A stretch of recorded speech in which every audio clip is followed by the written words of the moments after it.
Hello and welcome, YouTube. This is episode 2 of Gooner Thoughts. We've got some interesting topics here for you today. Has social media ruined football? What is the model Arsenal should deploy on a business level and a corporate level? And are Arsenal done? But before we get into the podcast, I have had a request from the Arsenal family circle. A man called Ray, he's wanted to obviously give a shout out to his friend who's unfortunately had his legs amputated, and obviously he's asking for a bit of donations. We know how the American health system works. The insurance only covers certain aspects of the medical bills, and the rest are unfortunately having to be covered by the person themselves. So if you can, the link is in the description below, so do check it out, do donate. Even if you share the link, that's more charity than even giving money sometimes. I know it's a hard climate and it'd be hard for people to donate, but do share the link, and even $1 would help go towards obviously getting someone back on their feet. And obviously the family of the football family have been incredible support for a lot of people. So please do check that out and do give some support over to Tony there. Obviously we've got the panel here. We have got Sam and we have, is it Charlie there? Yeah, from one half of the N5. So obviously Yeah. we're going to be talking about, obviously I'm going to let them introduce themselves. So Sam, do you want to introduce yourself and where they can find you? Yeah, cheers. Thanks for having me on, Sam Greenwood. I'm just mainly a guest panelist on most shows nowadays. I did have a channel before, but I decided not to keep it going. It became a bit too much hassle. So yeah, I'm mainly a guest now on other guys' shows, yours and Blind Gooner and Arsenal Fan Circle, Mr. Arsenal Podcast. Sometimes I'm with our gal on our gal TV now and again as well. So yeah, it's a pleasure to be on your channel, Souls Gooner Souls. It's good to be here with you. Let's have some good debate tonight. Yeah. 100%. And then we've got Charlie from one half of the N5. Do you want to introduce yourself there? Yeah, you said it.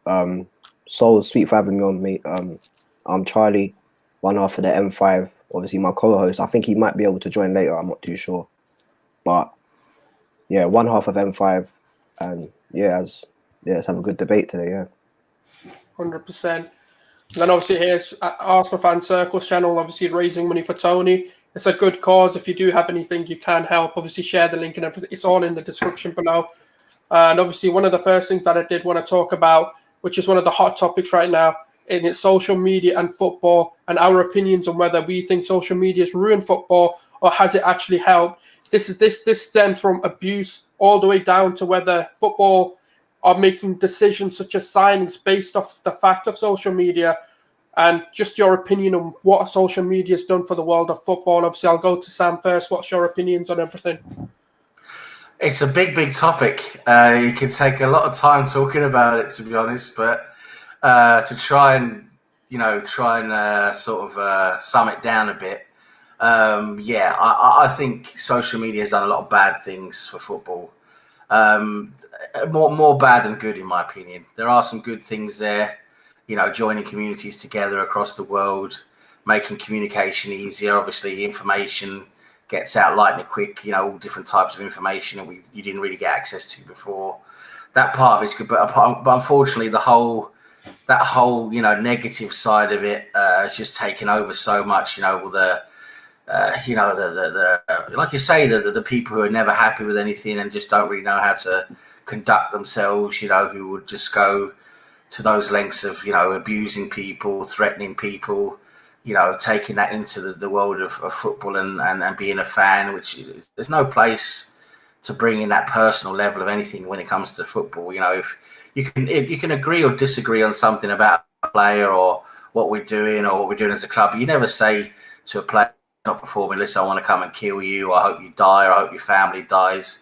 That whole toxic level there is something that has come with social media and the internet in general, to be honest. And that is a really bad thing. I mean, I'll say I'm an old guy. I'm 40 years old. You guys are probably a lot younger than me. But I do remember growing up without social media and without the internet. And I'll tell you guys straight out, before, of course, you maybe go to a match, you go to the pub, you might have an argument with someone, say, oh, you're talking rubbish, mate. But you'd never say, oh, I'm gonna go and fucking kill your kids. It's that whole level it's gone to with social media, because it becomes so easy, right? You see it on the internet in general, trolling and all that stuff. It's it's easy to sit behind a keyboard and a screen somewhere somewhere in the world where you don't actually have to see someone face to face, right? It becomes very easy to sink to that level and become really, really nasty. And that's that whole trolling side of it is just that it's gone over to the fan side of football as well, unfortunately, and creates a very toxic environment. It splits the fan base up in you're for this player, against the player, and then all of a sudden you've got this tribalism of if you're either for Ozil or against Ozil. If you're for him, you're a mug, you're a twat. If you're against him, I hope you die. I hope you bloody get run over by a bus. It's just not. It really isn't good. It can be used for so much good, but unfortunately, it's used for so much bad as well, and that overshadows all the good completely. And you've got to ask where is it going to go, because there is so much now going on. You see, with various people being affected by it, and you shouldn't have to be affected by it. You shouldn't have to worry about getting death threats or getting abused online. You shouldn't have to worry about that. So you have to start thinking about where is it going to go, where they're going to start drawing the line on things. And yeah, but just I know I went on a bit there. I'm sorry about that. But the thing is, it definitely, I would say definitely is. It has brought in much more bad than good for me. It really has. What's your initial thoughts, Charlie? What do you think? What do you take of the whole social media? Obviously, being a youngster yourself as well, growing up with it. I 100% agree with Sam. I think he's spot on. Obviously, it has a lot of positive and as well as negative aspects. I think touching on what Sam said with the abuse, a lot of people can be anonymous, and I think that's something that social media really highlights. And abuse such as like racism is very much, it's a lot more prevalent in the social media world. But yeah, the negative I think definitely outweighs the good. But then again, the good things like this is thanks to social media. The fans, I think, get a lot more of a say. I think people, I don't know if people agree with Arsenal Fan TV, it's a lot of split divide, but it does have it gives the normal fan a platform to voice their opinion. And I think that's one of the positives of social media. But I agree with Sam, definitely forwards and against. Yeah, obviously this whole sort of influencer culture has taken over as well. And I think so I was talking to someone earlier on today as well, and we were talking about the fact that when we look at a game without any sort of outsider influence, we may see the game different. But the minute like one of our favorite sort of YouTuber or Twitter person starts to say something, we start to really be like, oh yeah, maybe this person did have a shit game. But that's not what we initially thought. Do we think that big followers or big sort of Twitter feeds and like influencers are having an influence on what we think? What would you guys react to that? In that, what way do you think? There you go first, Charlie. Sorry, can you repeat? Sorry, I kind of missed. Yeah, so like bigger followers, like such as like obviously like likes of the AFTV, Troop, Mark Goldbridge, Flex, etc. It doesn't have to be negative people, but how much of an influence do you think they have? Because obviously, when we watch a game, for example, we could be thinking actually these players played well, but the minute we start to then see maybe a YouTuber saying something, our opinion starts to change. How much do you think that that's true or false to you? I think again it's a balance. I think it can definitely have some sort of impact on the fan that maybe didn't think during the game the player was that bad, and then if you're seeing on social media the whole mass following saying, "Oh, he played awful," it might alter your opinion. So yeah, I do see how that would actually affect someone. So yeah. Honestly. What about yourself, Sam? What do you think? Yeah, it creates a bit of that tribalism culture. I think it's sort of get your favourites, right? You go, oh, I like that guy, I like that guy, I like that guy, and you sort of follow what they think and maybe even repeat what they think, and then you'll be like, well, they don't really like them, and they don't really like, and you take on their preferences as well. Like, so you say, oh, I don't really like him, I don't really like them, or whatever, and then all of a sudden you get the whole tribalism things. Like, oh, if you're from that fan base, who like them or like that user or that channel or whatever, then we can't stand them, we can't listen to them, they're just twats, whatever. It just creates this whole tribal culture that's so unneeded. I mean, this is the thing I don't get. We're all Arsenal fans. We're all joined together by the passion we have for the same football club. It drives us mad, and at the same time, there's so much good that comes from it. But it's this whole get down to this tribal nitty gritty of, if you follow that guy, then you can't follow that guy, and if you follow them, then you can't follow them. You can see it with all the other fan bases as well. We see the United fans are split. There's a lot of split, within the Tottenham group as well, for and against Mourinho. And it's just strange when we get to that level. I think it's the way we are as humans. We banded together into groups, and then it's so natural for us and so normal for us to think that, we have to be right. You can't be against us. And then anyone who's against you, they're an enemy. You have to do something against them, and it's just terrible that we've got this far. It really is. How much do you think social media has taken an influence on the signings that clubs are now making? Because obviously we know a lot of signings that we probably are making today, this is even outside of Arsenal, are probably being done more to do with the brand deals that they can get or the money they can bring in due to the social profile of players rather than actually the ability of a player. What's your take on that kind of thing? Again, this is over to the panel, so who wants to go first? Yeah, Charlie, you want to go first? Or? Yeah, I'd agree with what you said, honestly. I think the following on social media definitely does play part of that. I think when you look at signings like Asano, I don't know if you don't remember, but what's that for? Shirt sales in Asia. You know what I mean? Like social media, it just seems like it was literally for that. So yeah, Sam, I'll let you have your opinion. I'm not. Yeah, I think it comes down to this is what we see in the corporate world, right? In the business world, like the big data, the way, Google data and everything, it follows you, everything, what you do. It probably knows you better than what you know yourself, based on everything you do on your phone and on the internet every day.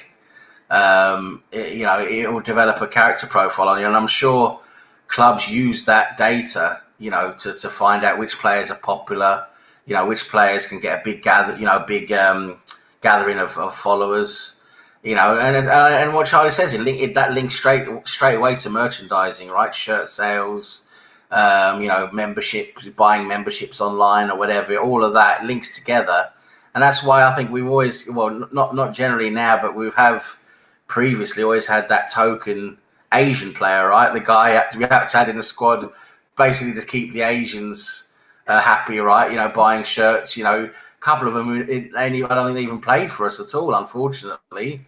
But we had them in the squad, right? And then that sort of seemed to kept that business side of it going. And it's a shame, really, because it shouldn't really be like that. But at the end of the day, when football is a business, you can sort of see where they're coming from, even though we look at it as a fan and say, well, why are you buying a player who, we're never going to use them. They're never going to play. They're not going to be any good.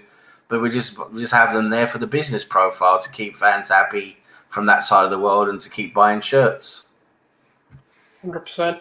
Obviously, one of the other topics which is going to be probably a bit more debated and we're probably going to be going back and forth on is what model should Arsenal deploy? Obviously, we've seen a lot of different business models throughout Europe.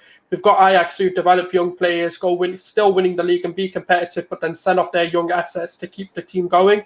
We've got the Chelsea model where it's like an 18-month to a year where a manager gets to really make an impact. And if they continue to do so, they stay in the job. You've got the City model where it's a lot of money being deployed into football and just into the playing team. Obviously, what I wanted to have a talk about is obviously because we're in such a big, massive rebuild, it'd be interesting to get Arsenal's thoughts on like what kind of model do we think would work at Arsenal given everything that we know about them. Obviously, it's over to the panel. I'll let Sam go first on this one. Yeah, you've got the different models out there now, and football's certainly changed a lot, hasn't it? With the influx of money, started with Abramovich, didn't it? And followed through with the Qatar money, for City and everything, and now it seems to be something I think we're going to see more and more. I think you see now you've got Chinese consortiums, with Wolves, and you got Thai consortium with Leicester. So I think we're going to see more and more now the influx of money coming from huge consortiums, business consortiums with billions and billions and billions of money who want to invest some of that money into the Premier League. When it comes to Arsenal, we know the model we're currently working under is this, the self-sustaining model where you know, we generally have to generate the money ourselves. Some money will be put in where it's needed, but that's only going to be absolutely out of necessity, not really something that's done in general. So we have to generate our own money, right? We have to make sure the net spend is as low as possible while we're still hitting our targets. And we can see that with other clubs like Leicester and Wolves, that kind of model can be sustained and successful if you do the right recruitment, right? Because it comes down to not necessarily the model itself, but how it's been run, right? I mean, that model's been put in place, and then we've had, you know, completely the wrong people running it, you know, with the likes of Gazidis, Roll, you know, those teams just doing things completely the wrong way with messing up contracts, you know, buying in the wrong players that the managers didn't even want. You know, that whole setup there where you split up you bring in more of that American model, you know, where you've got like a director of football who buys the players, and then you've got a coach who's just going to coach the players, you know. And to me, that's just completely ridiculous, because you should just have the manager model where the manager decides what players he wants because he knows what he needs. What, you know, how can someone else know what the team needs? It doesn't really make sense. So yeah, because Fergie and Wenger were predominantly like the two sort of main key aspects of what you're just saying there, where they control the signings and everything. Obviously, just before I get onto the point, obviously this is Aaron, the other half of N5. Yeah. What's going on, everyone? You're right. Sorry. So the question that we're on now is obviously which business model should Arsenal deploy from obviously everything that we've seen, such as like an Ajax model or the money spending model, and what should they be deploying, just to catch you up on that? Okay. But yeah. Sam, I'll let you continue on the point that you're making. Yeah, yes, no worries, mate. Of course, no. I was just getting towards the end of it now, and I was just saying we see the model we're running now, and I think, yeah, it's been mismanaged. That's our problem. Is the money's been there, it's just been mismanaged. You know, the wrong recruitment, the wrong, you know, purchasing. You know, giving contracts to players who shouldn't be giving contracts. You know, letting them stay on when they shouldn't.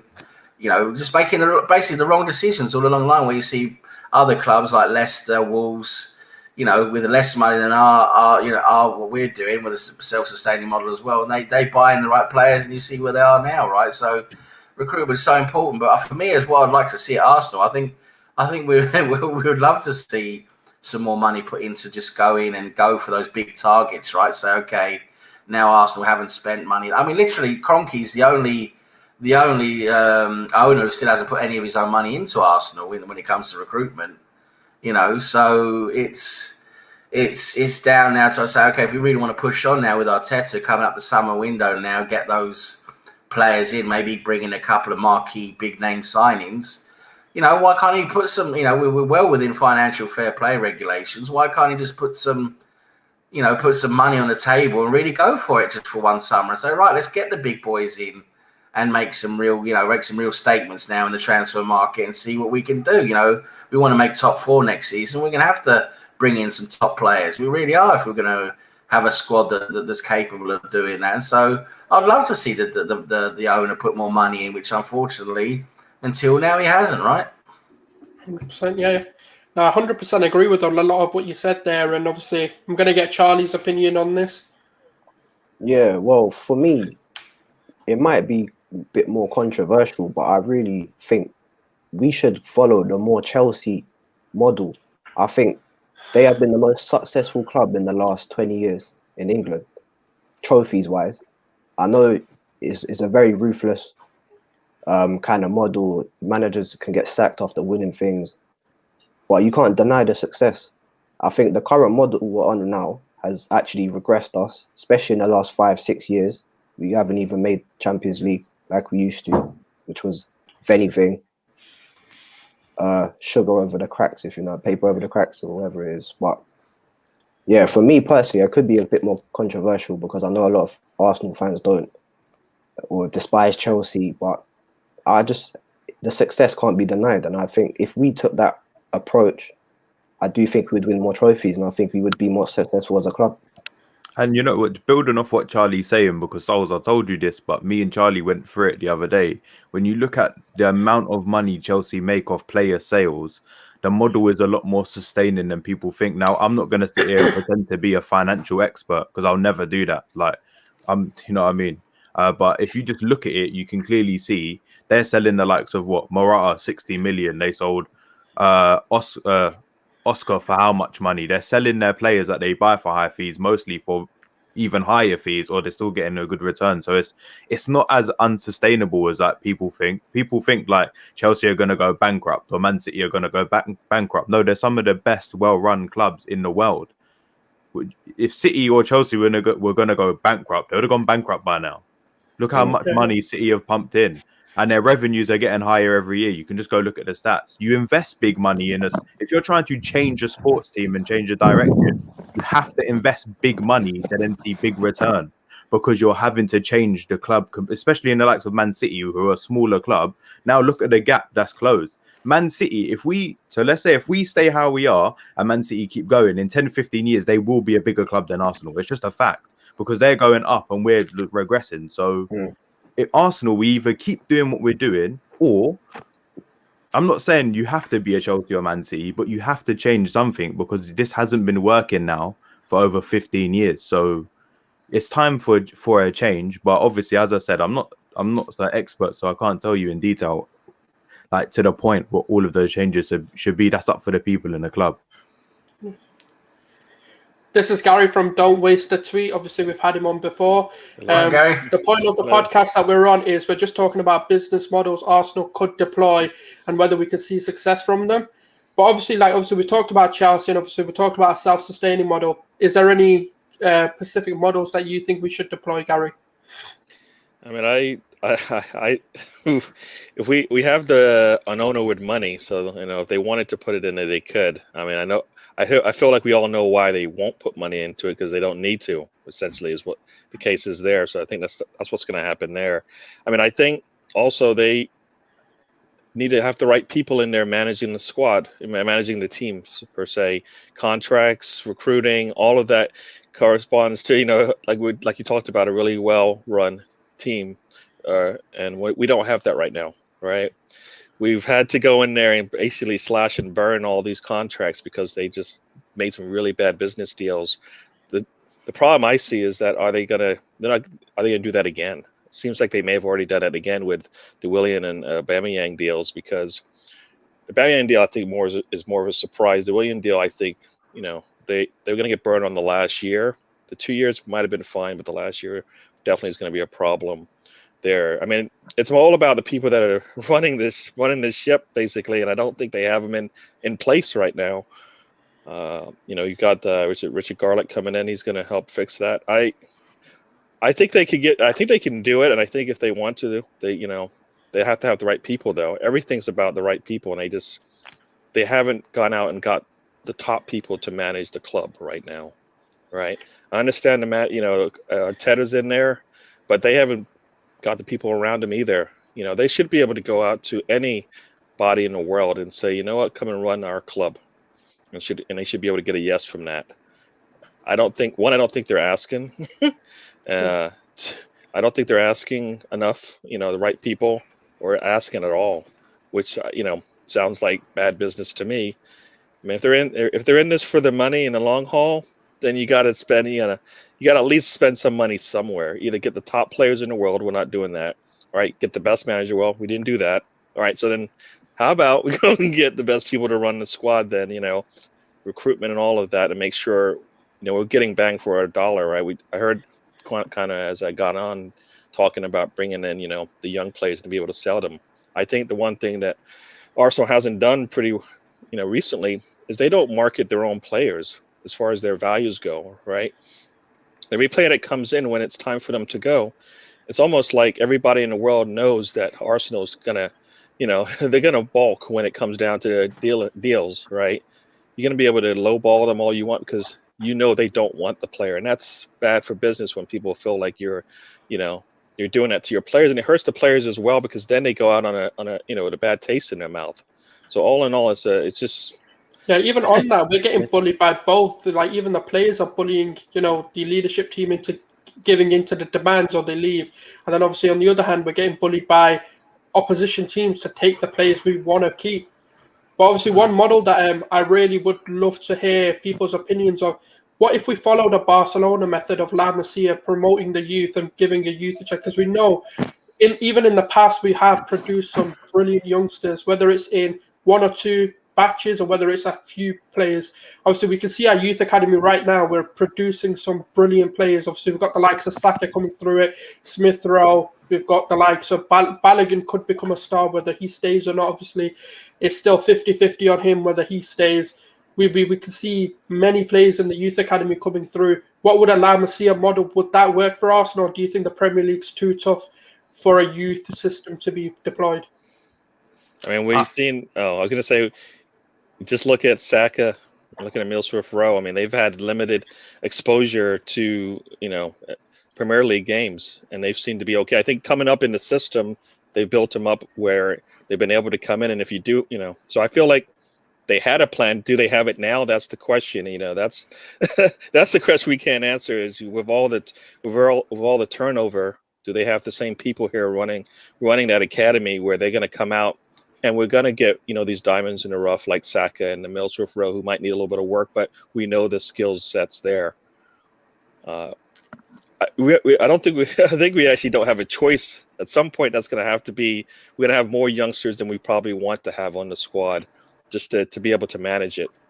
I'm sorry there, Law. And I saw you. No, it's fine. I was just going to say it's hard to really compare to something like that because at the Barcelona system, because I mean, they're producing Sakas every year, if that makes sense. They're producing those kind of players, or not every year, but very frequently. You go look at the level of talent they're churning out, and it's a lot higher than what we're producing at Arsenal. Not to say that we don't do a good job, but you can't compare it. I mean, look at that team, but the best Barcelona team ever. Many would consider the best club team ever.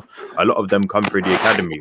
When have we really had something to that level? I don't think we have, especially in recent years. I mean, we're kind of I'm not trying to I'm not go against him as a player, but you wouldn't see a Barcelona begging Balogun to stay, if that makes sense. They've probably got about 3 or 4 Baloguns that come through every 5 years. It's the level is different, but in terms of selling our younger players for more money, of course we saw it with Iwobi, which was good, but why didn't we sell Nketiah? Or why haven't we sold the likes of Ainsley Maitland-Niles when we could have made, they reported 30 million from Wolves? Why didn't we sell him if Arteta didn't have plans to play him? Well, why didn't you just take the money? I really do feel like from the pitch to literally throughout all echelons of the club, there is a massive sense of a lack of direction. I couldn't tell you what the direction of the club is. Maybe I'm just ignorant, but I genuinely can't see it. I don't understand what the club are doing or what direction they're trying to go in, because it seems like it's changing constantly.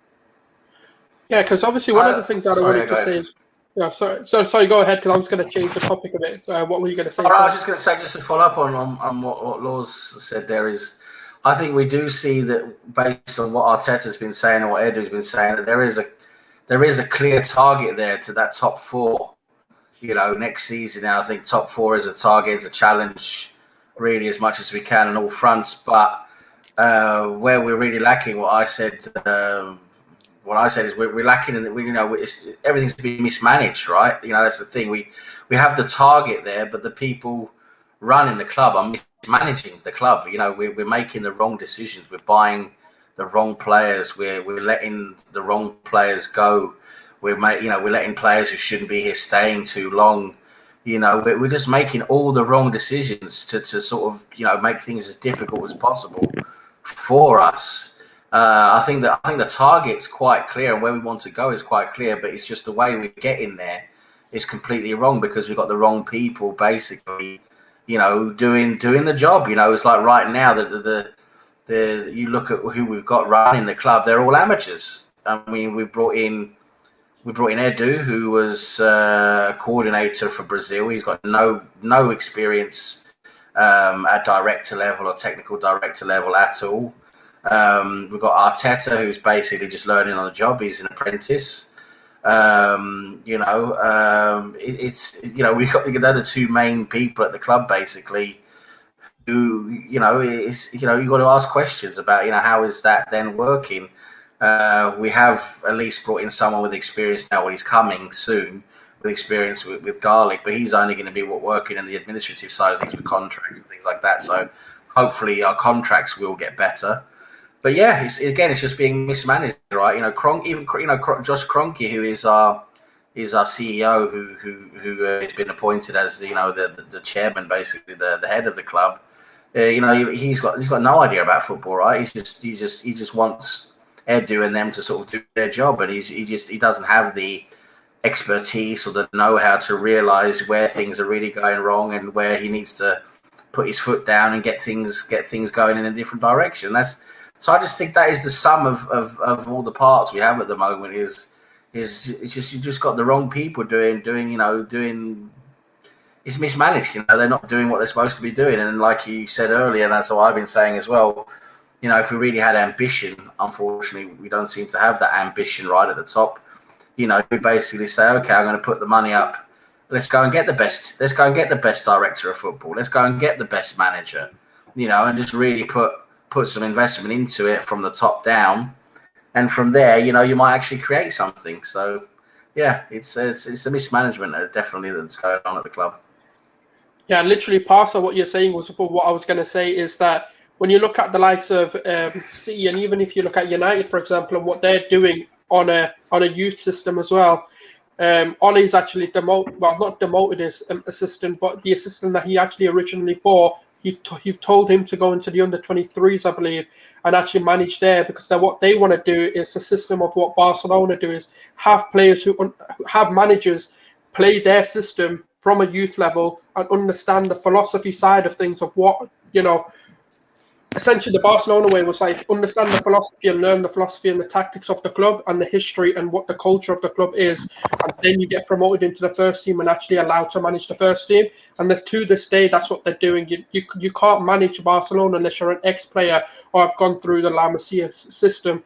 Do you think something like that at Arsenal is being deployed? Do you think that's what Arteta's come to do, is something where he's going to start getting the culture of the club changed from top all the way down to the youth level, and obviously kind of funnel his way through, and the next, essentially what that'll allow us to do is the next manager that comes in, the players that are there don't need to be changed because it'll have the same system and same tactics, obviously with tweaks in between, to just improve the way we play. Would that work? No, I'm pretty sure the person. Yeah, sorry, Arteta being the person. If I'm correct in saying it, wasn't it Cruyff who implemented that in Barcelona, which helped that process? He brought in the tiki-taka system. Yeah. Yeah, but you're talking about somebody who is a legend in football, in not even just as a player. Arteta has done nothing. What has Arteta? He can't even get our players to fully buy into a philosophy on the pitch. So I don't know how he's going to do it to change the whole club. I mean, that's for that to happen, you would need a complete system overhaul and then a complete culture change in the club. And if I'm going to be honest, I think Arteta already has enough on his plate. I don't think he's going to be able to do that. And if I'm going to be honest, as I said, Souls, I don't think he's going to be here for that much longer to be able to do that, if I'm honest. I mean, he has the backing of at least Edu, I believe. And obviously, it seems like Edu's the one making the system, making all the... Arteta would have to be here for years to do that. He would literally have to be a Wenger. If you want to completely change a culture in the club, he needs to be not just 3, 4, even 5 years. You need to be even longer than that, and I don't think that's going to happen. But do you not think that's why they bought an Arteta in? Sorry, I was just saying that. Do you not think that's why they bought an Arteta in, like a young manager who's probably got years, obviously, to go? Maybe that's why. Maybe they believe in him, but in my opinion, I have not seen anything for me to believe that he can do that. There's absolutely no evidence for me to sit here and say he can do something to the level of what Cruyff did at Barcelona. Yeah. I mean, I like you said, I think it's hard for us to get a gauge as to what's going to happen, because first thing he did is come in and fight fires, right? He had basically half of the season to come in there and let's get something out of this season, go into the summer, and actually then maybe have a structured process to how we're going to do things, right? So for those 3 or 4 months when he was coaching the second half of the season, he's able to actually get something out of it. They actually got a cup, right? I think as many have said, that cup probably is is kind of tainted in the sense that some people are leaning on that as, yes, progress. And it's like, you know what? This is the year. This is when we finally got to see what Arteta has, to show for himself. And it's not been the year anybody thought, but we shouldn't be surprised, though. That's my thing. We shouldn't be surprised as to how it's gone. If this is what the team wants to do, all right, I can kind of live with it. I don't agree with it, but if this is what they want to do, then these are the things that are going to come up, and that's what we're seeing. As far as what's happening with the the academy, yeah, that's not. Is that somebody who's never? I don't even. Did it even work with any of the academy players at Man City? Probably not. Right? That's probably not even anything on his list. He just had enough on his plate just managing the first teamers. So coming to Arsenal and then being able to do that, I don't know. Is that Mertesacker would be the one to probably answer that question, whether or not they've changed anything based on Arteta's plans going forward for the team. I mean, I feel like they brought in some young players with the intent to be able to use them in the first team, which is a step in the right direction. But whether or not they're actually, unless they come in and they're like, all right, we know how to run this four at the back system because that's what we do in the academy.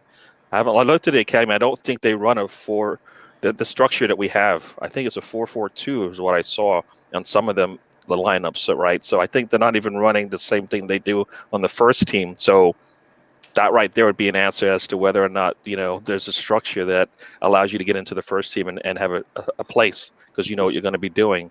So as we said, this is a big, big job. Too big for one man and too big to be able to go in and then let all these people go and then still be able to maintain.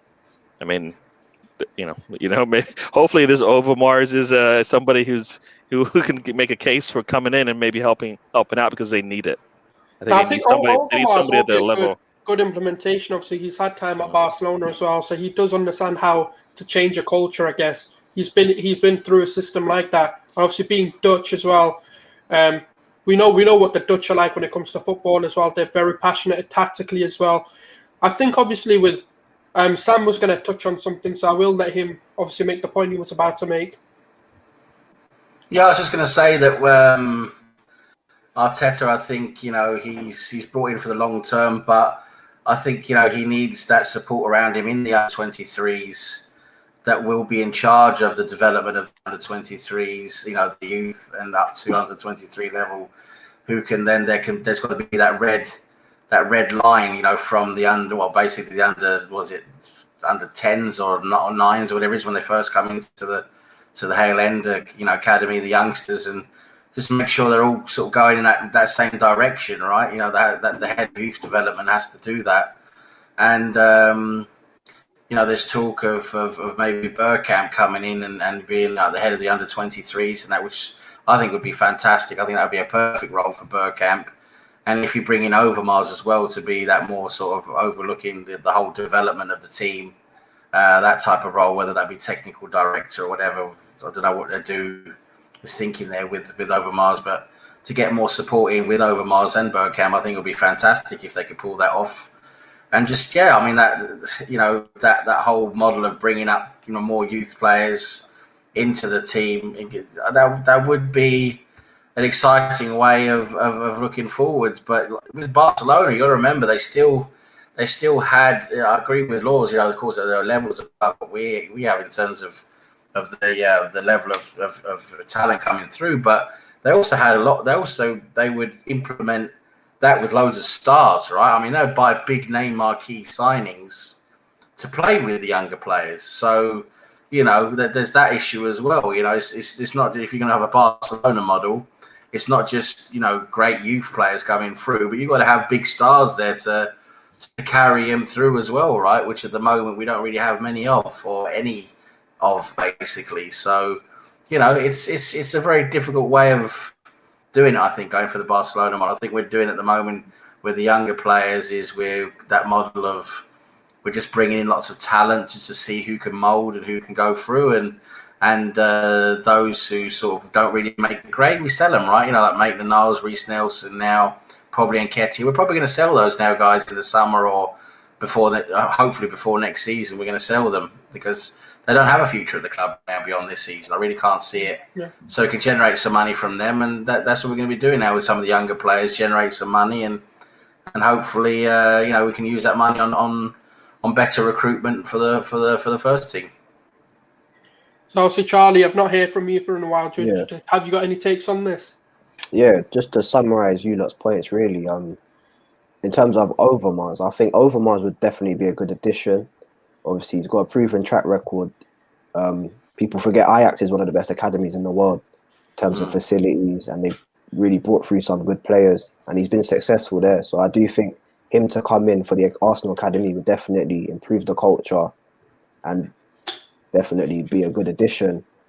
But in terms of Arsenal trying to adopt the La Masia model, I don't think that's any realistic. I don't think that's realistic at all. I think La Masia is the best academy in the world. The talent they brought through is literally unbelievable, and they do it a lot more consistently than Arsenal. And I'll just say that honestly. So if you were like a Kroenke or Edu, depending on who makes the big decision on which manager we recruit, if you had any choice of manager, obviously going through the panel, this will be, who would you recruit and what would be your reasonings behind it? Obviously starting off with Sam there next to me. That's a very, very difficult question, isn't it? Because there's loads of big names out there. I mean, well, good names. For me, it would have to be someone who can motivate the players, is tactically sound, has a decent track record, and at the same time, you can see they've got the authority, and also that they've also got some kind of experience with youth, right? Bringing in youth. So it's quite a difficult combination there. For me, I have to say the most, I suppose, suitable manager. It's difficult, isn't it? It is, because there's so many different factors you have to take into account there, right? I don't think a manager is the only answer, is the only problem. Yeah, no, exactly. definitely. So you would have to bring somebody in who can actually do all this. Yeah. It's got to be a support team there as well. Like I said, with the under 23s, the assistant manager, the assistant coach, whatever you want to say, all of that has to be in place. But for me, the one manager I say at the moment that I can see, for me, in my opinion, I would like to see come in Arsenal, who could he's got a good track record, he meets all those criteria, is Ten Hag at Ajax. I'd like to see him come in. I think he's a very good manager.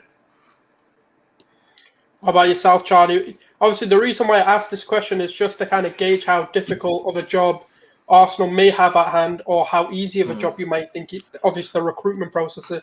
Obviously, Charlie, what do you think? Can I ask, sorry, quickly, Souls? Is it realistic? Is it realistic, or like who you think? You can do a bit of both if you want, really. Yeah, all right, what's your sort of unrealistic, and what is your sort of realistic as well? All right, for me, unrealistic, I would say Diego Simeone is my ideal Arsenal manager. I think no nonsense.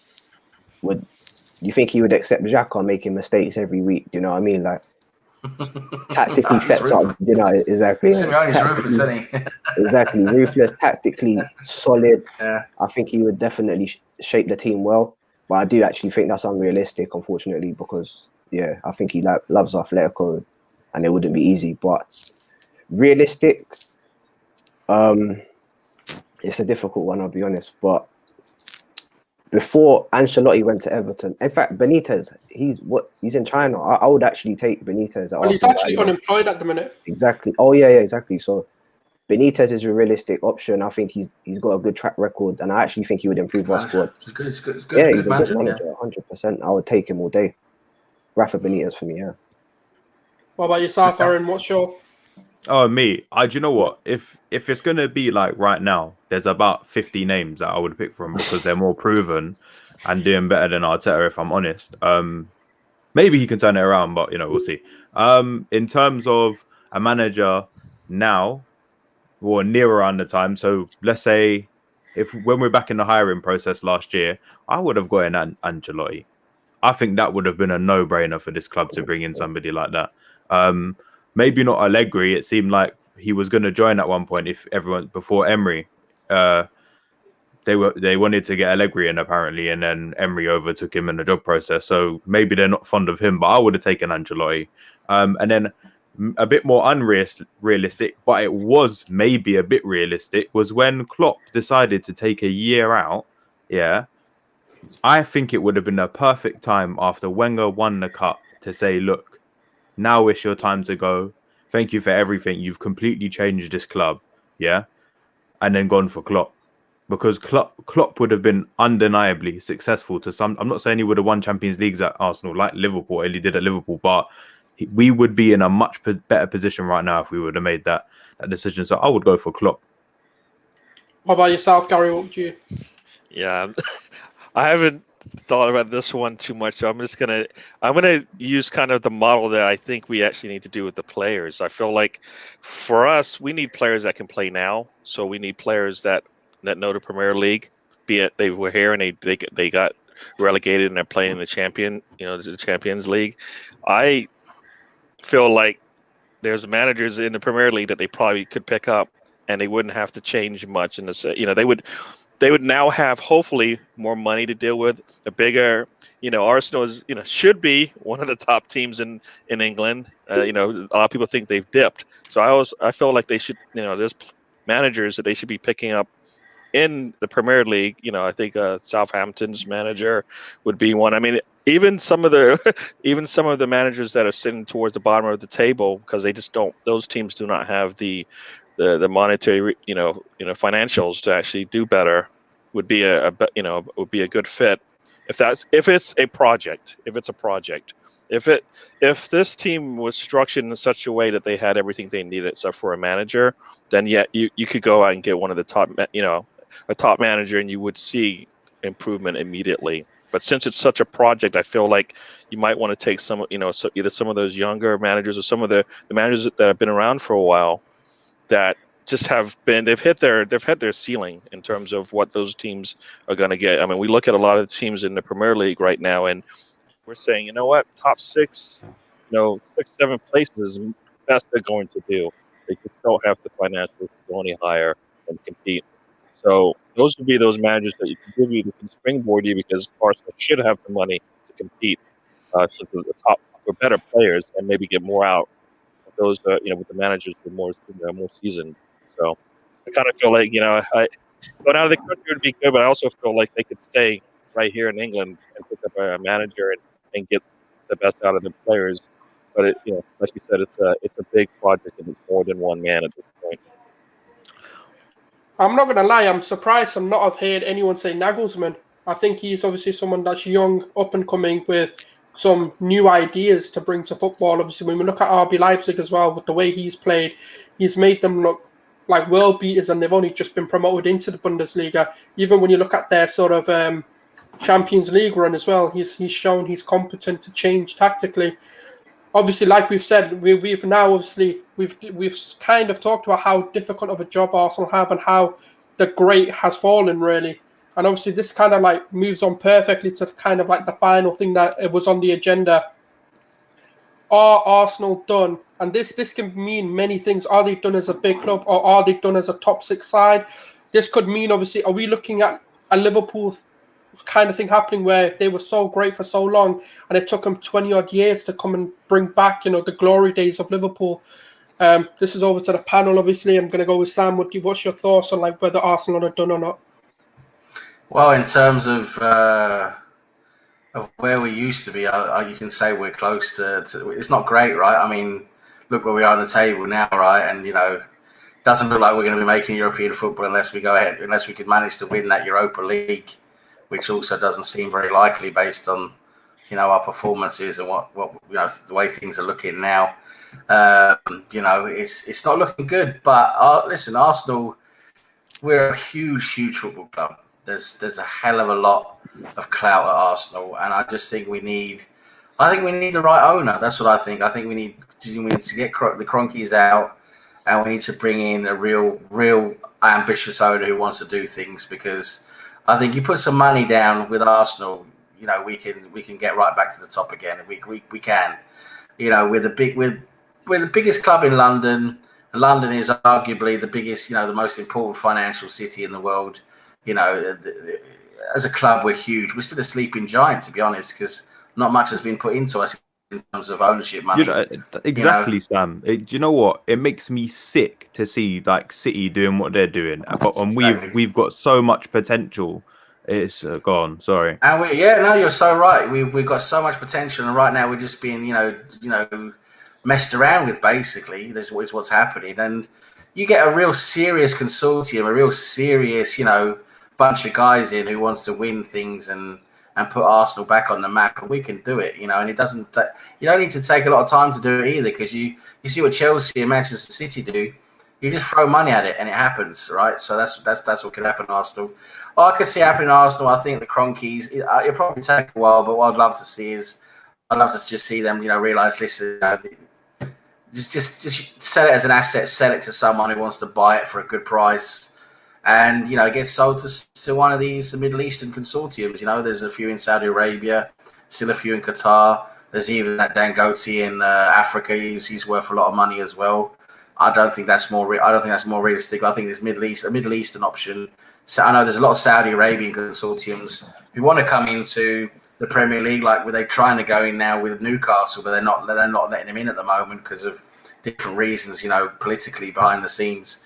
But that'll take a while, but that'll probably loosen up. And you got Saudi Arabian money on the way in, because you've already got that. I mean, they're already Qatar, making law changes as well to benefit. You got the Qatari money in the Premier League, right? So now the Saudis want to be in there as well with the Qataris. So it's all about that Middle Eastern, what's going on down there in terms of who's biggest and who's best. So you imagine Arsenal with an owner with about 30 or 40 billion pounds. We'll get to the top of the pile again. Don't worry. It's just we just need the right owners with the, who want to put some money into it again, and they'll go out and get the best director of football. They'll get the big name manager, and they'll probably put 300 or 400 or 500 million pounds on the table and say, listen, let's go and get what we want.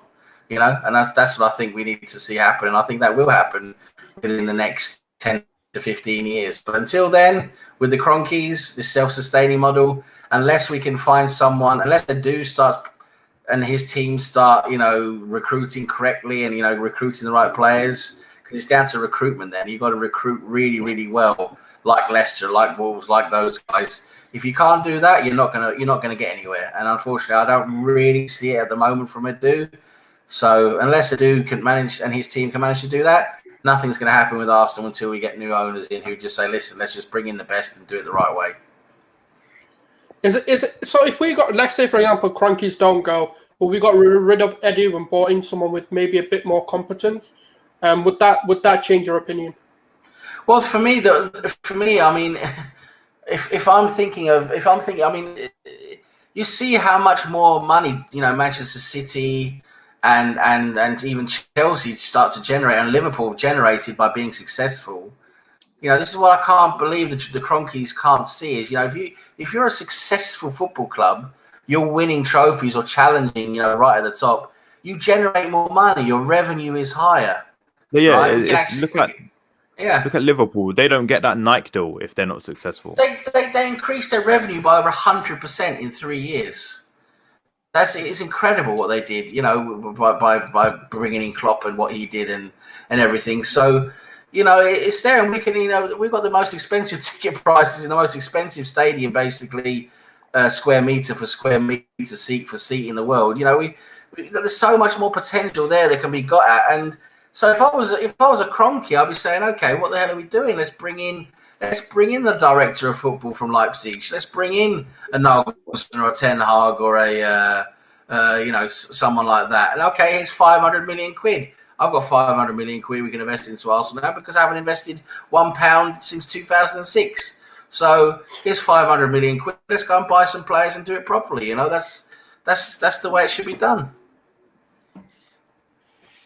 Yeah, and obviously, what do you say, Aaron? What's your sort of thoughts on Arsenal being done? I mean, if we're talking about Arsenal as a Premier League competing club, we were done years ago.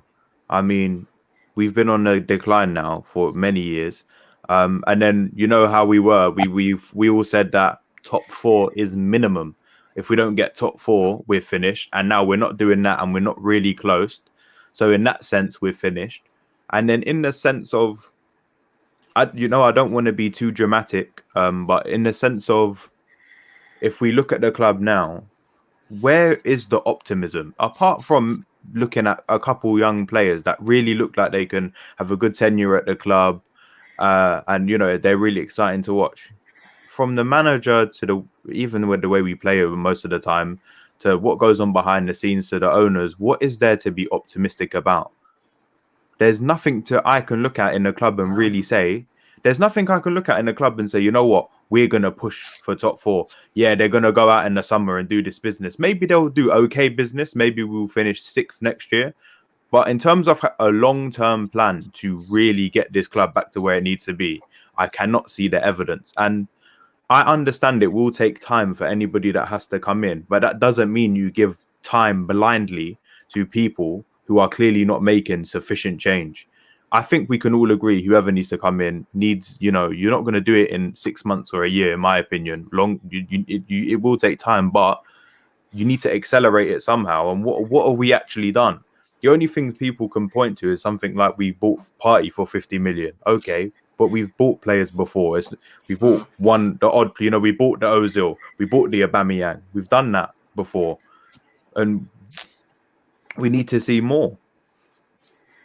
Yeah. Obviously, I did miss you out, Charlie, because you were sorry about that. Off and all that. But well, what's your take on it all? As these two have just said, I think if it carries on how it is now, the model and how we're performing, the owners, then we're done. I think we're getting worse every season, especially in the last 3, 4, 5 years. Like Aaron just said there, yeah, we signed our Aubameyangs and we signed the Ozil, but Arsenal always seem to be 1 or 2 pieces out of the puzzle that's missing, and it seems to be that every year. Like, honestly, I just think with the different model, with different owners, with money put into the club, like Sam said, we're definitely a sleeping giant, and it's sad to see. But yeah, if it carries on how it is now, I genuinely think it's done. I think we're finished.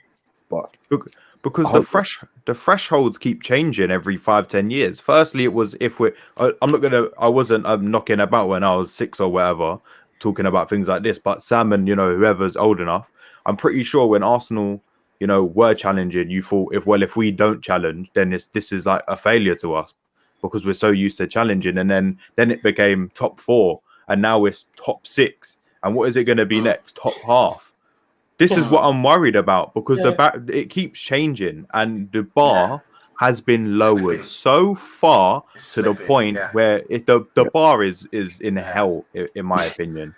Like even some of the players we have, if you was to turn to Vieira, Henry and say these are the players you would play with in 15 years, they would laugh in your face and say goodbye. They say, I'm not playing for this club, and they go.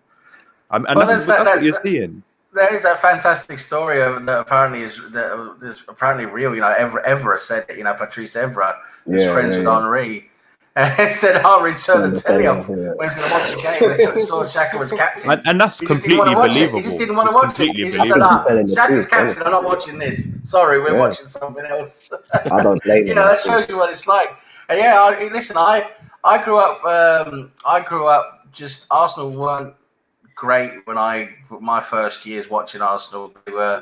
We were not great in the league. We won this was like early 90s, so we won the FA Cup and the League Cup with George Graham. We won the Cup Winners' Cup, which was amazing moment, beating Parma, a very good Parma side, for the Cup Winners' Cup, and it was pretty mediocre. And then all of a sudden, Bergkamp and Platt were signed, and all of a sudden Wenger came in, and things really changed, and things just skyrocketed from there.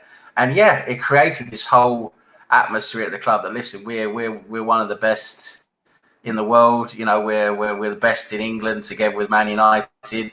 It was a 2-horse race for a long time, and you're so right. Standards dropped. It went, and it's all to do with the new ownership and moving into that stadium, all that went on, all the implications of moving to the results of moving to that new stadium that's come to the fore at the club and created this whole, basically this whole new future of the club where the standards have sunk a lot. You're so right, because we went from challenging and basically winning either us or Manchester United, basically every season or thereabouts every season. So all of a sudden it was top four, and we were pissed off, and we would ridicule Wenger for saying top four is a trophy. When he said that top four is like a trophy, we would laugh and say, "Listen, you're taking the piss now. You're letting the standards drop. You're trying to sell. You're trying to pull the wool over our eyes. And just sell us down the river, basically." But when you look back at it now, from where we are now, you realise how right he was, because that top four is like a trophy, both in terms of the money it gives and everything, the prestige around it all and everything. So we see now how right he was, but we have let standards drop so much, and now it's like top four is just a pipe dream for us at the moment. Just top half for us at the moment is where we want to be. And that's just it's so disappointing and so disheartening. And what I really get annoyed with, and again, this goes back to the first point you started with tonight, Souls, with this whole social media thing. There's a lot of people, especially the older generation, we're pissed off with where this club is at the moment, because we're used to challenging. We're used to, where things got at the end of the 90s, the beginning of 2000s. That's where Arsenal Football Club should be. To let that slide as much as we've done now, even when moving to a new stadium, which was supposed to generate us all this new money and compete with Real Madrid and Bayern Munich and all of them, which we basically haven't. We're pissed off with that. We really are, because it's just completely sold us down the river. And that's, you younger guys who realise that is where we want to be, and not be accepting of where we are like this. Oh, it's okay. That's where we are. We just have to let it be. So we're in it for the long term.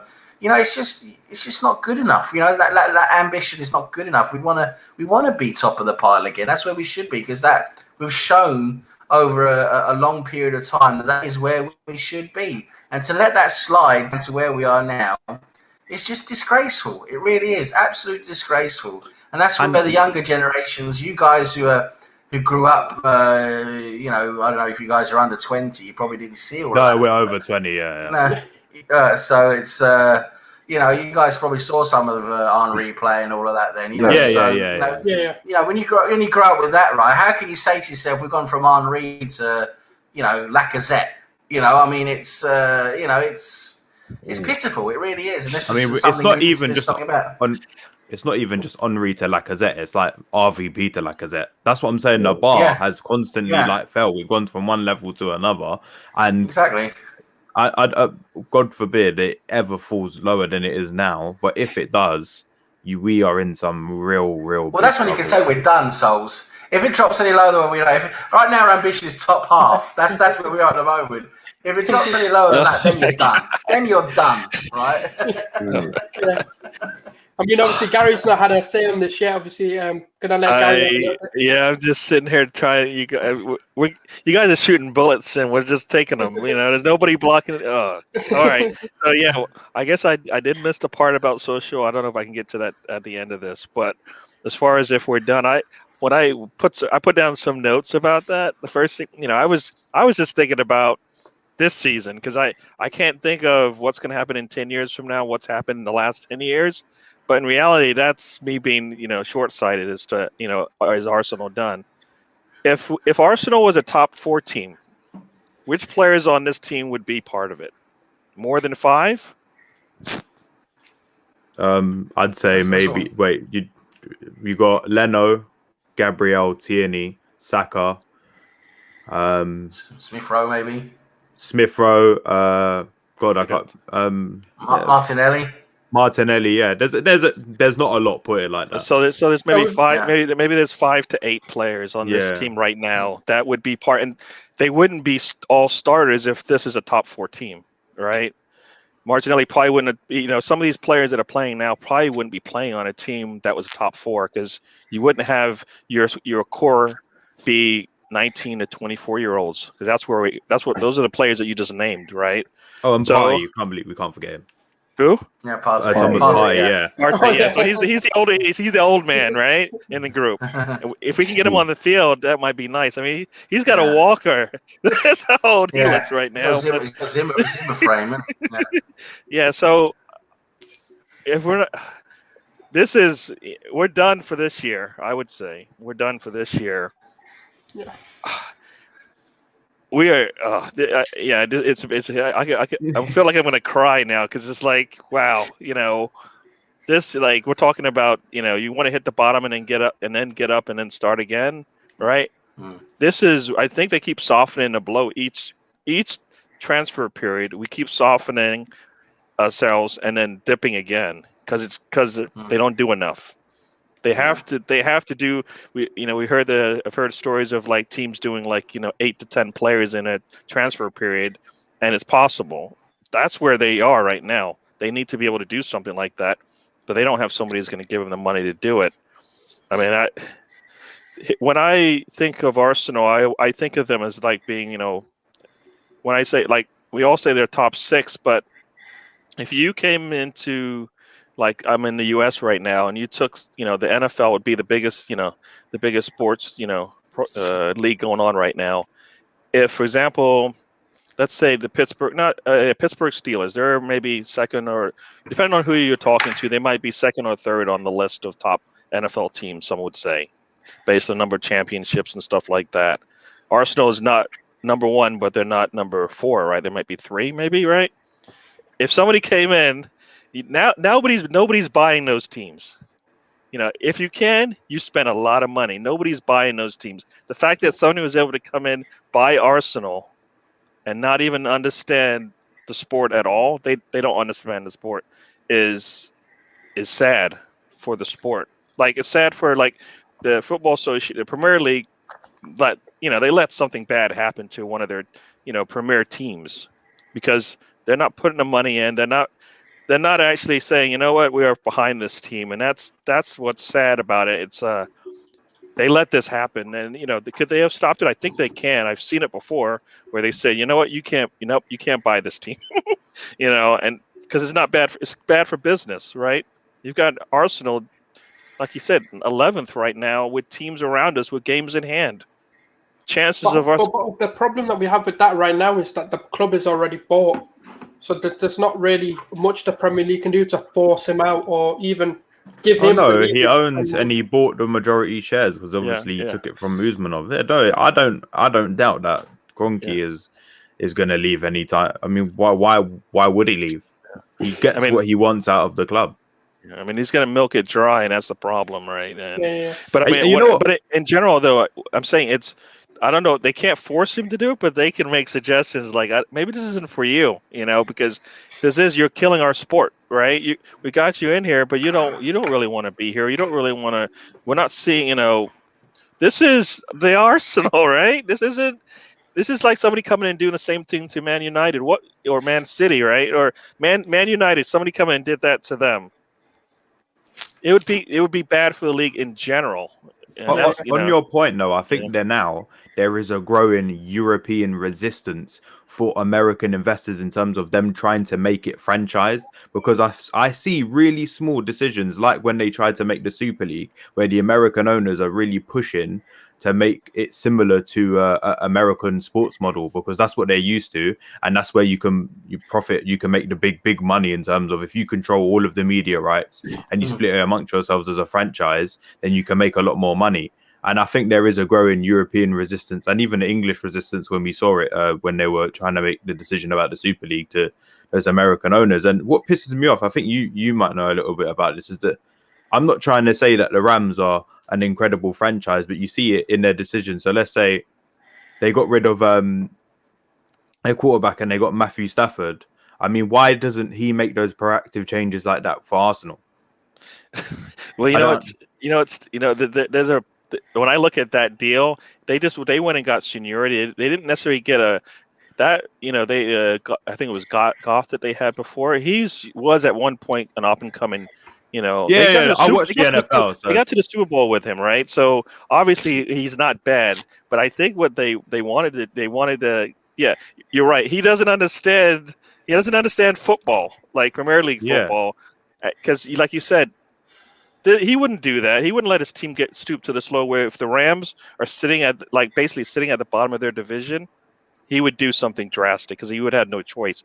One reason is because, like you said, there's a lot of money in the NFL, and just a lot of these owners don't want to spend too much money, so they're happy because there's a big lump sum of money that comes in every year from TV dollars. That's what's killing it, though, is TV dollars comes in. They don't have to spend that because, especially now they do, because there's no stadium deals, no stadiums filled. But that TV dollars is killing it because you buy into a team you can just live off all the TV dollars that come in every year, and you're laughing, right? You're laughing. And they've got they've got the salary cap, so that even means they can't they don't have to spend all their money, and there are restrictions. But yeah, it's like I said, he doesn't know what he's got. He's got like the Pittsburgh Steelers of the Premier League, and he's treating them like the Jaguars, right? That's the way he's treating them, the way it's going right now. We should be. I'm not saying we should be in Real Madrid, if that makes sense, but we should definitely be up there. I'm not saying competing every year, but maybe compete once every 3 or 4 years. Look like you actually can win it, or win it every 5 years or every 6 years. We look like we're nowhere near that. I think anybody here, I don't think we expect to challenge for the Premier League every year. That's not realistic because everything good must end. You might see it with Liverpool in the next few years, but we don't even have those 1 or 2 years where we can really go out and try and win the league. We're so far from it, and if we keep going like this, I genuinely can't see us winning the league for 20 years. Like, I just can't see it because it's already been how many years? It's been how many years now? Time goes quicker than you think. Yeah, and a lot of these young players eventually are going to do the same thing Balogun and all these other players have done. Like, they see the writing on the wall, and it's like, well, do I want to stay here, or do I want to just, you know what? I'll get back to you on whether I want to sign this deal. It's less than 2 years, and you've got Martinelli, Middlesbrough, and Saka going. That's why top four is so important, right? That's where it is at the moment. You've got to be a top 4 team, because if you're top 4, then you're at least sort of challenging for some kind of title for a while, I suppose, until you get down to the wire of it. And it's Champions League football is so important, right? Not just the exposure, but the money that brings with us as well. That's so important. But what happened with Arsenal was, when Kroenke came in, he got himself a huge asset. He realised he was a very nice asset to have, and he, like you say, has no idea about football. But he was so lucky he had Wenger, right? Wenger was this all. He did everything, right? He ran the whole football club from top to bottom, and he did it well. He could do it. He was doing the job well. And then, we argue he went on too long. Of course, we can agree on that he went on too long. What happened there. And then when they finally realised he had to be relieved and had to bring in other people, to help him and everything, he had the whole Gazidis thing. They thought they could bring in, the idea was they thought they could bring in people to do it successfully, to do the right thing, in their presence, because they obviously don't know what they're doing. So the idea was to bring in people who are supposed to know what they're doing, and that's where we've gone completely wrong, right? That's what I'm saying. We haven't brought in the people who know what they're doing. The Gazidis is the roles. We can argue even now with the jury's out on him still, right? There's been so many people that are doing the wrong things, mismanaging everything.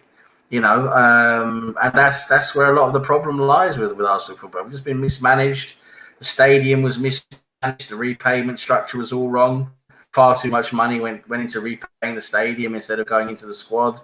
And it's been a complete mess since we moved to the Emirates, unfortunately. And we need to get to that. We need to get to a new owner, basically. I think as soon as the Kroenkes finish, whenever that is, I think that's when we'll have the next era at Arsenal that's successful. Because I really think, in my opinion, and the way I hope and I feel, is that when the Kroenkes finally do give up and realise, they can sell Arsenal for a nice chunk of money, and the new ownership comes in, hopefully that new ownership's going to realise, listen, let's put Arsenal back where they're supposed to be. I think that's when it happens. I don't think we're going to see it happen with the Kroenkes, because they just don't seem to be able to make the right decisions. Like we now do, right? Josh Kroenke is a dude's boss, right? Can you see Josh Kroenke making the right decisions? No, I can't.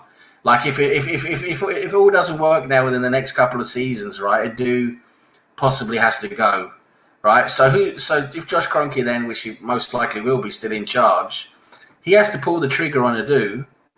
And who does he bring in? So who they bring in? They're gonna have to make a decision. Okay, who do they bring in? Now, who they should bring in is someone like the director of football at RB Leipzig or the Red Bull, organization. Someone like that. That team there is a team they should be bringing in, or someone like Ajax. So should be bringing in. But they won't. They'll go to someone, they'll go somewhere maybe to get a good deal or whatever, or someone who they think seems okay. And it'll be the whole thing. It'll be the whole thing again, right? It'll be all mediocrity all over again, right? And we need. So that's the problem. 100%. Do you know what? These English club owners are very lucky. They don't have fans like Barcelona. Did you see how they got Bartomeu out of presidency?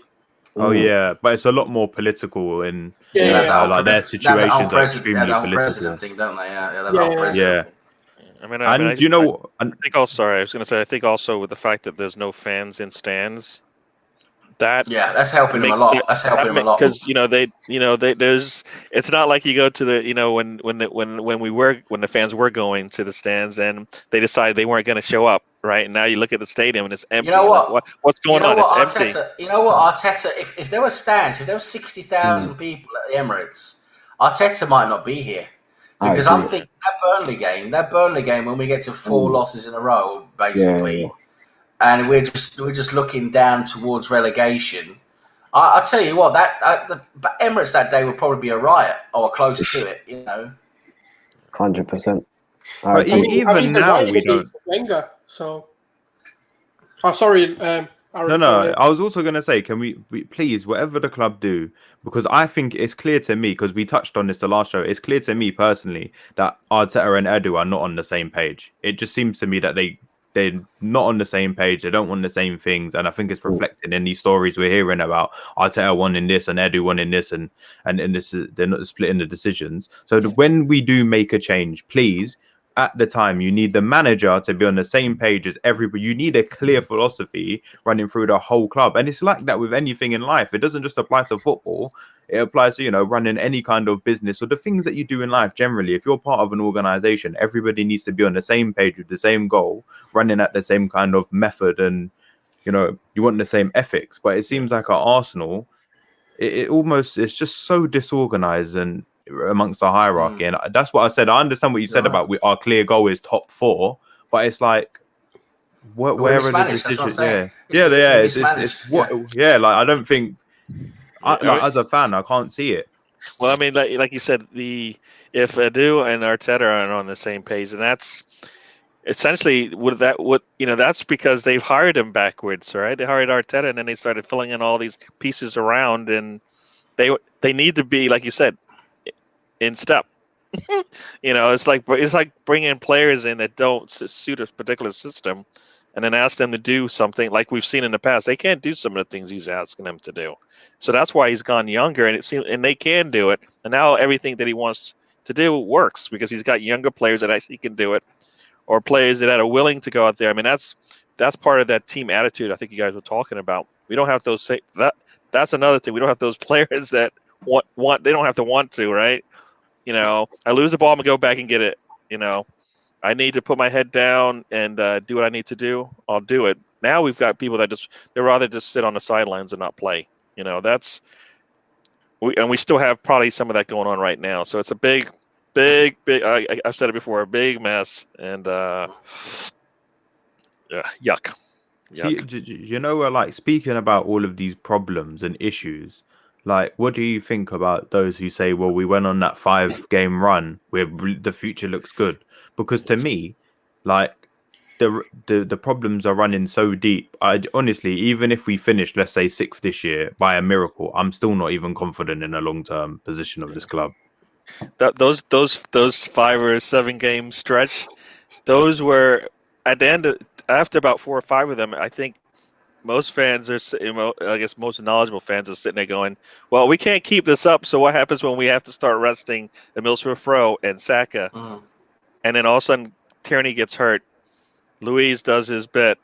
Leno says, you know what, all these things happen, and now and it was like you said, it's not going to last forever, and we don't have the depth to keep it going. So we're going to have these spurts when everybody's healthy. So whenever Partey's healthy again, then we'll see it again. Well, I think we'll see it again because we'll know the midfield is set. But he's not going to be around for at least 2 to 3 weeks, right?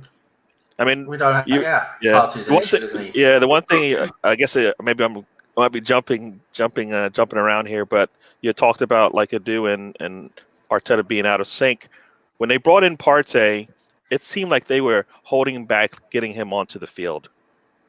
Odegaard comes in and he's ready to play and he's on the field. It seemed to me more immediately. And it's like, how could that be that the 50 million guy comes in for 7 minutes and Odegaard comes in, and I thought he did more than the 7 minutes that Partey did in his first outing, and then a game or two later he's playing like 30 minutes, and it's like, wow. So that could have, I don't know if that's because they realized that Partey was injured, but definitely showed me that what when you heard that he wanted OR and over Partey, that maybe. Even with the Emery situation, where Emery's obviously now come out and said he wanted, well, even when he was at Arsenal, he kind of indicated he wanted Zaha over Pepe, and obviously Edu or Raul, depending on, I don't know who made the decision then, but went and overturned that and gone and got Pepe. So it does seem to me like obviously this is a media agenda, and obviously Gary and Aaron, you weren't here when we were talking about the social media side of football. I think you might have just joined after. But we were saying this as well, where so many decisions seem to be getting affected by how social media reacts to something. It's like even before, and we've spoken about this before, how long deals take to get done. And I feel like that's what they're doing. I think they're pulling names out. For example, they may be like Martin Odegaard. They may want to sign him, but the fans are a bit like, is it going to be all right? So they've now loaned him. And then the response, I feel, if the response is positive, we shouldn't even do this as a placebo. Let's just see if they fall for it. And just as a fan base, just agree with the signing and let's see if they go and get him. Because for me, I feel like social media has totally taken over their opinions on things. Because even Buendia, the minute we found out he was 50 million, the fan base were like, oh, yeah, we don't really want him anymore. And then the story died out. How do you think that's I think we would never be able to put a number on it, that influence-wise, because it's so hard to kind of, quantify. But yeah, if you're looking at social media influence, I mean, we are customers. Without us, they can't earn the money. So we are a customer. So in any decision they make, really, we're in mind to some degree. The ones on the pitch, less so, because obviously that's more performance-based. But if you're making a signing, you're obviously going to be conscious of the way the fans are going to react. Are they going to be... Like when we signed Aubameyang, they knew we would be extremely hyped up about it, and Ozil. That's why they put so much promo into it. The marketing was on point. They done that, Yo, Pierre, do you want to come out here thing with Mkhitaryan? But obviously, if they was going to sign somebody the fans didn't want as much, you're not going to see that kind of enthusiasm in terms of the marketing. I mean, I kind of get that, but I feel like at some point the team's going to have to do what's best for the team, because they've shown that they don't have the money to go out there and splash it like they want to. I mean, Partey, they're not going to do multiple Partey deals, I feel, in a window. So there's going to be one person at that $50 million range, and then everybody else has got to be in the 25 to 30 just to make, because based on what I'm seeing, I'll be surprised that they can do, more than 3 deals over 20 million right now, the way I've seen things going. So I think they should know better than us, is what I've always said. They should know better than us. So if they go out and spend $20 million on a player I've never heard of, and he comes in and he lights, he does exactly what the team wants him to do, and we see it, then, that's when you start going, okay, I'm starting to trust this the way this team's being managed, right? Right now we're seeing top players come in and not performing. Partey can't stay on the field. Matt Ryan, to me, looked, he almost put in like Emi Martinez type, style play, the way he was playing, just being able to put his hand on everything that came in. The only time they scored is when, his own man kind of got in the way. But, I think they've been, like I said, I think, that's kind of how I want to end that one. But I think it's, no. Well, because they can change our opinions. Because if you look at Gabriel, I'm not going to lie, me, myself, I didn't really know much about Gabriel. I can't lie and say, yeah, I watched loads of him. And we wanted, let's be honest, as a fan base, we were shy for Upper Meccano. That's what the general consensus of the fan base was. And obviously now we know he's a done deal because he's gone to Bayern now for about 40 million or something. But they can get the players in, and we might be like, we'll see what happens. And Gabriel's a perfect position of like, social media doesn't need to make decisions for you. You should be able to make those, because that's what you're getting paid to do. Yeah, exactly. I mean, it's the same thing with like the Saliba deal too, because I don't think anybody knew of Saliba when they picked him up. They know about him now because they more look at Fontana, right, and go and compare the two. But otherwise, Saliba wasn't a big name coming in. I think those are probably the money ranges that they need to be looking at, because it's not a big risk if it doesn't work out. I mean, obviously they've said no to Saliba, and and he hasn't even played for Arsenal, so I think they're okay taking a risk at that money range. So they should continue to do that until they grow, get the team to where they are, a top 4 team, and they have more money coming in on a regular basis. So, but yeah, because they seem to be the better signings. Like if you look at, obviously Kieran Tierney was fairly known to a lot of people, but even if you look at the likes of Gabriel, Saliba, if you look at the likes of even Pablo Mari, to be honest, he's had a shaky career, but he's been probably one of our better defenders overall.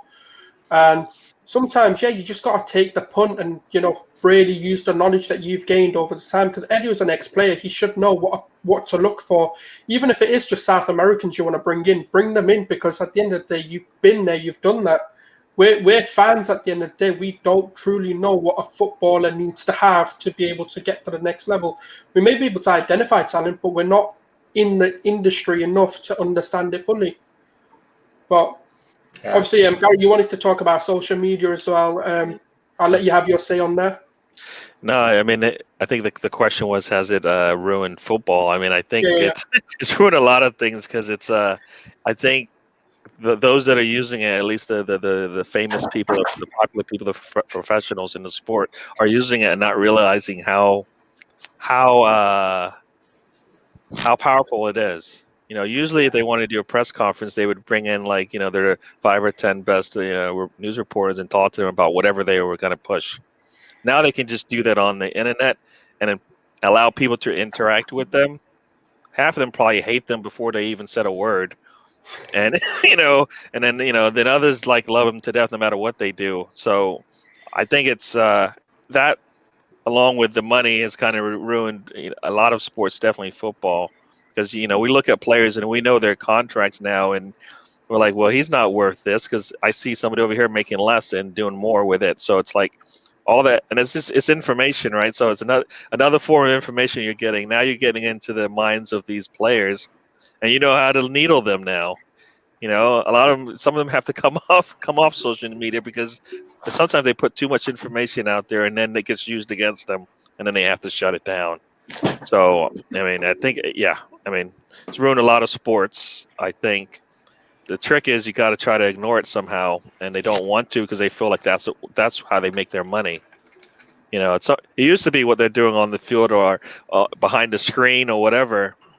Now now it's about who likes you in the world, how many people like you in the world, and at some point, more people are going to like you for what you do on the field if you do, if you put a lot of effort into that than everything else that they're doing. Who cares about the likes and stuff if you can put in goals, 20 goals a season, Yeah. Because at the end of the day, the biggest thing that matters is just what we watch on social media matters. But what really matters is when we sit down every week in front of the TV and watch that 90 minutes in the Premier League. That's what really matters. So what you're saying is completely correct. Yeah, I mean, nobody cared about what Aubameyang was driving, because he was scoring goals every once or twice a week, and we're loving it. He stopped doing that, and now his cars are he's got all these big cars and all this stuff, and it's it's a lot of work to maintain that level, and some players aren't doing it. They get lazy. And then we're screaming at them, and then they're like, "Why is everybody against me?" It's like, well, because you're not working as hard as you used to. Right? Your mentality is not the same as it used to. you see a check coming in every week, and that's probably your motivation as opposed to the fans cheering in the stands when you come out. I mean, that's what when we talk about a lot of the former players, when they come out, everybody's screaming, you know. Henri's out there, Bergkamp, name any of the players come out there. They put it on the field, right? They put it on the field, and you felt like they put it on the field every day. Yeah, it's like the quote says a lot of it. You know, play for the badge at the front and they'll remember the name at the back. And but what I am going to do is try and wrap this up. Obviously, I'm going to have everyone say their final kind of words and summaries, and obviously we'll try and wrap this up as well. So obviously, I'll let Sam go first on that. Have you got any final thoughts and words on there?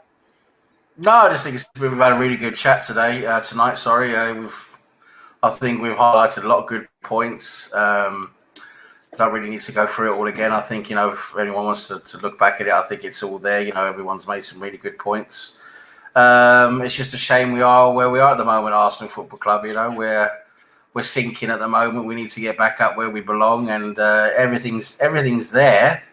You know, just the right decisions need to be made. You know, we are a sleeping giant. We do have potential. You know, we just need the right people in the right positions to pick us up and get us going again, because it's definitely all there. It just needs to be done correctly. So it's a bit of a shame at the moment to see where we are, but I do think we will get better going forward. Just have to get there. We have to make the right decisions and get there. And for tomorrow, I think it's a game we need to win. I think we're going to see something interesting tomorrow. I think we're going to see Gabriel partner Mari tomorrow. I think that's going to be an interesting combination at the back. So who's donated the €1 million then? That is a load of rubbish. I mean, come on. I mean, who believes that shit, honestly? If you run your business that way, you're in trouble. If that's the way you're running your business, your best resources you got to say, because they cost you money. Of course, they cost you money. That's why you bought them. That's why you signed them. They got appearance fees for playing anyway. I mean, that's just bollocks. Anyway, they've been training together. They've been doing a lot of 11 versus 11 training. I've been reading, and from, if it's correct, the sources I've been reading, in those 11-11s, they've been Gabriel and Mario have been together in defence. So I'm hoping that's what we'll see tomorrow, because I think that potentially could be our best pairing. Be great to see. And yeah, let's hope we get 3 points tomorrow, because Leeds is a team we should be able to get at. We should be able to get at them. We should be able to win. Hopefully there'll be 3 points tomorrow. Let's do it, guys. And a score prediction, just about to run it anyway. You see, it's one of those games where it's either going to be tight or it's going to be mad crazy, right? Because it's Leeds. So, you know, it really could be crazy. I'm thinking, but I don't think it's going to be that crazy tomorrow, though. I think we're going to win. Hopefully, I'm seeing hopefully a 2-1. I'm hoping we win tomorrow. Hopefully, and then obviously I'll move on to Charlie. Final words, and obviously you can talk about the match and your prediction if you like as well. All right. Yeah. Overall, what Sam says is true. Great chat. I think some great points were raised, especially with the social media thing and the business models. As for tomorrow, yeah, massive game. I think we're in and around the same place in the table. I think they actually have a game in hand on us, so we need to really, we need to win big time. And yeah, I think we're gonna go in. I think my prediction is 1-0 Arsenal. 1-0 to the Arsenal, yeah. Classic. Of course. I'll move on to Aaron. Obviously, the same for yourself there. Oh, well, first of all, thanks for hosting the discussion. I actually feel like I learned kind of something, both for the time to come on the show, that's added to my perspective. And I think that's because of the panel that, such a good discussion. And I think it's one that people should really be watching, because we're actually adding to the conversation rather than parroting, all the stuff that's on social media. In terms of the game tomorrow, you know what? I was really optimistic last week, and then I was optimistic last week. I thought maybe we could do this. So I'm not going to be as optimistic this time, because every time I am, we lose. So I would like to see us win, but I do think that Bielsa's he's a better manager than Arteta, and Leeds are good and they can get at us. And I think if we're both on our good days, I think we'll win. If we have a good day, a really good game, I think we'll beat them 2-1, maybe 1-0, 2-0. But if we kind of don't decide to turn up in that way, and we might play like how we have throughout the season on an average throughout the games we played already. Yeah, I think we can draw or lose that game tomorrow. But official prediction, I'm gonna go for. I'll go 2-2 as in a proper prediction. I'll go 2-2. I hope it's not that. I hope we do win. I hope not either. But did you see how many chances Aston Villa the chance? We are better defensively, but we're still, Yeah, we're still not there. Up front, we're lacking, and that's what. Yeah. Obviously, I'll move on to Gary. Obviously, final words and obviously predictions on tomorrow. Yeah, so no, because I've enjoyed myself on here multiple times. The 2 times I've been on here, so I'm having fun doing this, learning from everyone. Thank you. I know. Did you talk a little bit about Tony at the beginning of this? I don't know if you. I saw you put his link in there. Obviously, you can expand on it because okay. I kind of know, kind of don't know. Yeah. All right. Yeah. So I'm on the Arsenal fan circle. Tony Turner is one of the panelists on there, and around Christmas time, he had to, go in the hospital for his leg that had a condition and ended up having to amputate part of his leg. So he's now going through the rehab and all of that, and having to get a prosthetic leg and go through one leg, and then he's gonna have to get the final leg. And insurance doesn't cover everything as it used to. So he's got a GoFundMe page out there where he's looking for some support from anyone who is willing to help during this crazy time. So yeah, there's the page there. I have put the link to the actual GoFundMe in the description of the video. So obviously, like I said, charity is always a good thing to do, man. It never makes you poorer. Even if you share it, that's charity in itself. Yep. Obviously, we just got to help a fellow Gooner. I believe he is. And just anyways, you've got to help humans where possible. And this isn't going to something which you have no idea where it's going. He's genuine. Obviously, he's looking to get back on his feet and everything. So it'd be a great cause to help. But obviously, I'll let Gary continue if he's... Yeah, no, you've explained it pretty well. So yeah, so there's the page. So if you're willing to help, then you can give anything. Then but if you can't, then you can share it. Then do that as well, because that helps as well. It gets it out there and everybody can see it. So I appreciate that. All right, now to the game. The first time I made my prediction, I guess I'm optimistic because I'm thinking, because I know what we have. I've seen it. And the last 2 games, for at least a half, we look really dominating. And if the ball moves an inch, either way, we score multiple goals, right? So at some point, that's going to work. And hopefully that's this weekend, because we need it. Because I feel like the games get even tougher. And we're going to need to, I think the game's going to get tougher, especially if we start having to travel, to play Benfica and all that stuff. So I feel like we need to start this run of games better than we just ended the last one. So my original estimate, my original guess on this was 4-2, because I was like, maybe we're going to get that Leeds team that's so leaky at the back, because we need it. We need that uplift, and we want to smile. We haven't been able to smile over the last 3 games, I think. So I'm not gonna go that crazy, but I'm gonna say 3-2. It's gonna be. I want to see a really high scoring game for us. If that means they come along with us and compete, then so be it. But if they let us run away with it, then we should. Yeah.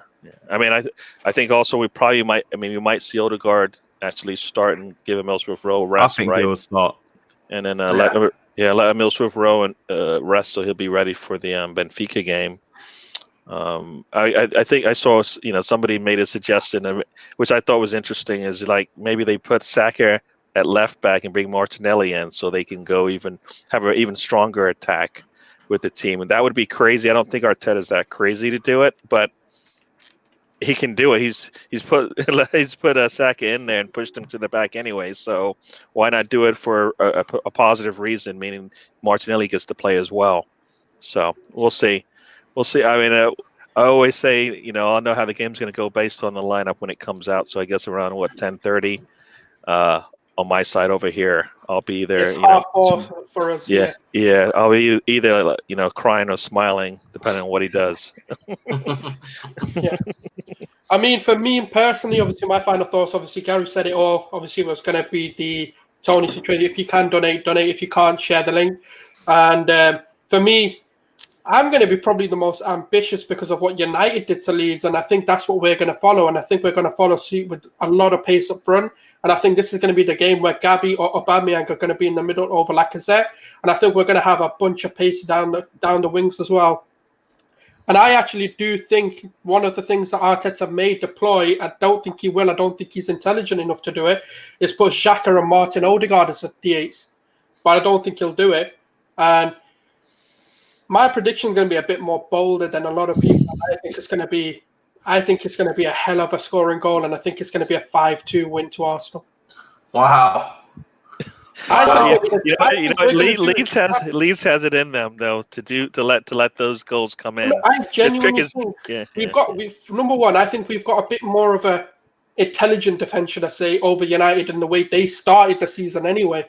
And I think if we look at what Ole did and we use that as a template, we don't have to copy it directly, but using it as a template to understand, because he played Dan James, and let's be honest, every single player at Arsenal better than Dan James, but Dan James was used purely because he can run.